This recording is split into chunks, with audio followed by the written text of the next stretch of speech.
Hey everybody, it's me, Zeez. A new Heroes banner just dropped. This time we have some new heroes and Ascended Joshua. So that already from the very start seems very interesting. Ascended Joshua, not a freaking FEH, Ascendant Joshua. So let's take a look at this.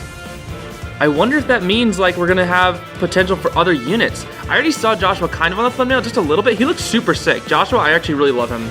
He's one of my favorite characters from Sacred Stones. He's so cool. So is that Neimi? Tearful Archer? Yeah, it's Neimi because she's freaking crying all the time. This mirror hanging from my waist is a keepsake from my mother. She was a cleric.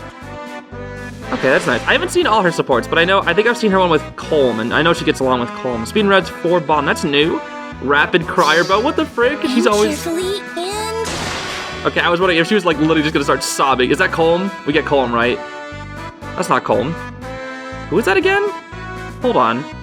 The name's Rennac. I'm a world Rennac. Oh, that's right. And proud of it. Oh, I don't think I ever used Rennac. Okay. Okay, I was gonna say, I thought it was Demo for a sec, but no, he's got attack speed still at 4. Of course he's not. Too easy. He's got another disarm trap though. That's very interesting. That's 2 disarm traps within the same one. There's Colm. Oh, he's the Demo. No. People in my profession have sharp eyes. Far off enemies, I'll spot them. Wait a minute, a blue dagger Demo? I'm actually okay with this. Oh.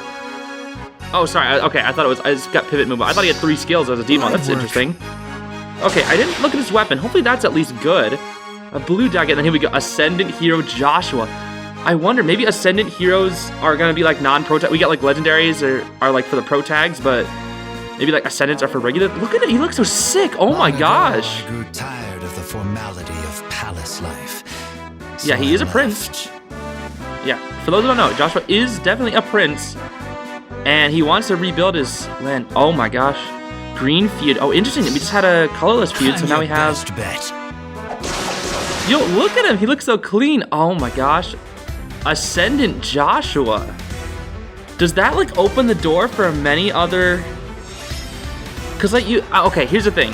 Here's the thing what I'm thinking of right now. What? Who's that Grand Hero about? I saw a mage that I couldn't really tell who that was. Okay, and then obviously there's new Sparks or whatever. Or no, this is Sparkle for everybody, right? For free to play too. I think it is. Oh, the Ascendant Floret, of course. Yeah. Good old Ascendant Floret. Ugh, man, can FEH stop making good banners? Man, I love Sacred Stones. It's my second favorite game, next to Echoes. So this is really cool. Yeah, and then this is free summons, which is good. Sorry, free Spark for anyone, like free to play player Spark. Okay, but here's the thing. Joshua opens. I feel like he opens up a new door. I'll talk about that later. Let's take a look at their skills. Then we can talk about Joshua. So, I'm glad Neimi and Colm are in.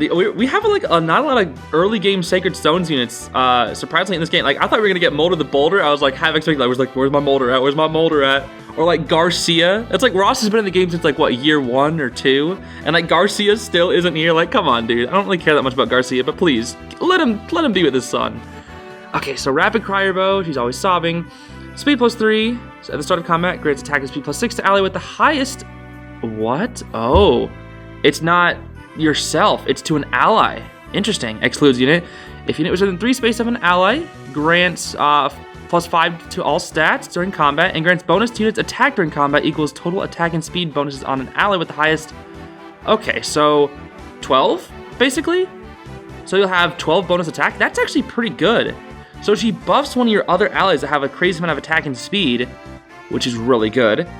That's like a passive buff. And then she buffs herself while she's doing that by 12. That's super good, actually.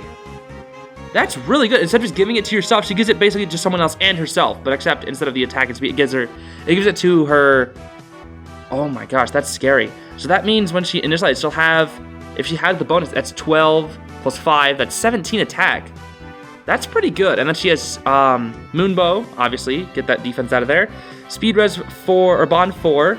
Surprised that's not in the game already, but you know, bond skills are, they're good on armor units, but I'm not sure how good they are in infantry. I don't know. I feel like they could be good. And then joint drive res, not bad. If you're within 2 spaces, each ally gets 4 res. Not bad at all. So then we have Rennac. I never used Rennac. I always used Colm, even though he's not really that good, I don't think. But I had fun using him. So he's got the Vicious Dagger. If he initiates combat, grants attack speed +5. Pretty simple. and neutralize effects that prevent follow-up attacks during combat. Okay, so part of no follow-up in there. Not bad. And then Glimmer, good. I guess like his weapon's not that good, but this is I hate to say, he's a fodder unit. He's kind of a fodder unit. Sorry, buddy. That dagger is like pretty mediocre. I mean, it's inheritable, so that's like, it gives you part of no follow-up onto somebody else, and like the attack and speed isn't bad. And I guess he had attack speed solo 4, so that's like 12 attack and speed, which is pretty good.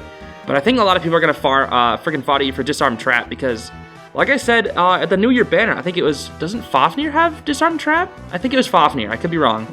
But he was the 4th unit in the game. We had 3 Disarm Trap units in the entire game for so long. And then finally we got a 4th one being Fafnir. And then boom, finally we're getting a 5th one, that of course being Rennac.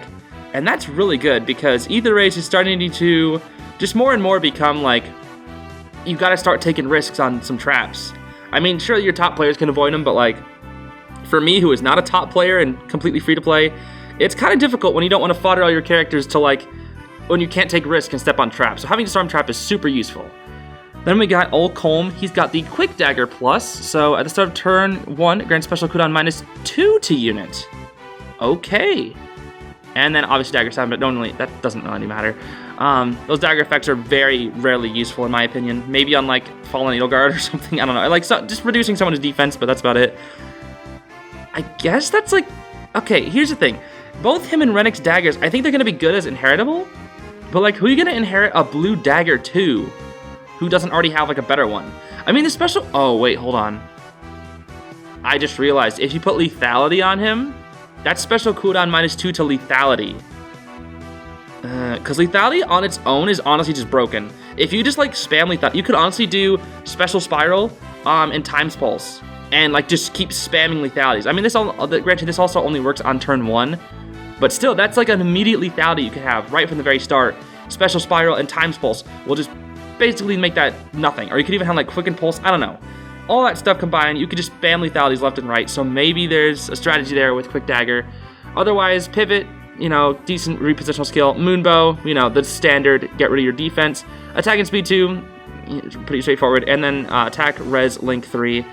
Yeah, I mean, I guess if he does the pivot, he gets little bonuses, but nothing really else too crazy. I think the only thing that's interesting about him is his weapon, unfortunately, because Colm is a very cool unit, but looks like he's just going to be used for fodder, which is unfortunate, but still, I'm glad he's in the game. You know, might as well put him in the game, even if he's not that great. And then we have Joshua. Oh my goodness. So he used to have, I think his original weapon was like Odd Holma or something. And I've actually been building a Joshua for Arena, but haven't finished him yet because I'm trying to save some grails. So here we go. We have his new blade, which accelerates special trigger -1. At the start of combat, if he's above 25% of HP, inflicts speed and defense -6 on foe, and neutralizes foe's bonuses to speed and defense during combat. Okay, so it's like lull speed defense, except like you get -6 instead of -3. Pretty good. And also, if foe in combat is in a cardinal direction of unit, you mean always? Oh wait, if foe in combat is in a cardinal direction of unit, foe cannot counterattack, but otherwise deals damage to 15% of foe's attack. Huh? If foe is in a cardinal direction, that's always. Wait a minute, hold on. Is he he's a dagger unit, my bad. Okay, I thought he was a red unit. Never mind. Okay, that makes sense now. I was about to say, that seems like a 2-range skill. I thought he was a sword unit, because it's literally called Blade. I guess he's like Yuri with the Honorable Blade, except it's a dagger. So he is a dagger unit. Interesting. 3 dagger units and 1 bow unit in one single thing. So, that's really good then. If you're in a cardinal direction, foe cannot counterattack. Like, that's guaranteed, right? Or is that also just if you're above 25% of HP, which is, you know, that's good enough.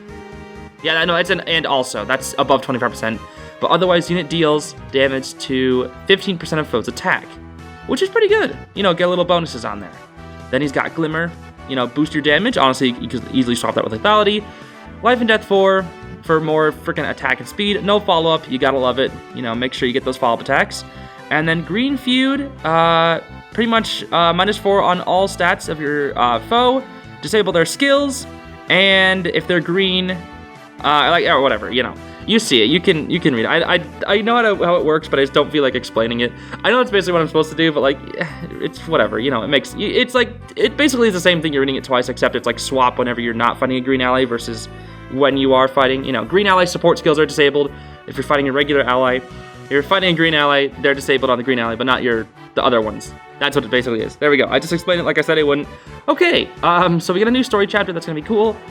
But I guess Joshua, he's just... I wonder if... I have like two theories. One, maybe Ascendant heroes, like besides like Fjorm and Leigern, because they're not really like lords. I guess it's... I mean, maybe Fjorm, we could maybe say she's a lord. She's like not really a lord though. I don't know. She's like a new assistant. I don't know. She's like one of your new book free units. Like Alphonse is the lord, right? He's the lord. Maybe he'll get like a legendary and not an ascendant. But maybe ascendants are for regular units, like non-protagonist units. Basically a legendary, like, this is basically legendary Joshua. Like, come on, it's legendary Joshua. Just without like an exclusive skill. So maybe that's kind of how they're gonna do some regular units. Like maybe we could have like Ascendant Soren. That would be cool. Or like Ascendant, I don't know, Dedu. I'm just thinking of like important characters but like aren't main characters. Stuff like that. Like Joshua, I guess he's just like a side character. So maybe it could be like any character in the game could have an Ascendant as long as they're not like a Lord. That's my theory, but maybe they'll just be like, oh, nope, everyone's on the table. Like literally anybody. So I don't know why they specifically chose Joshua.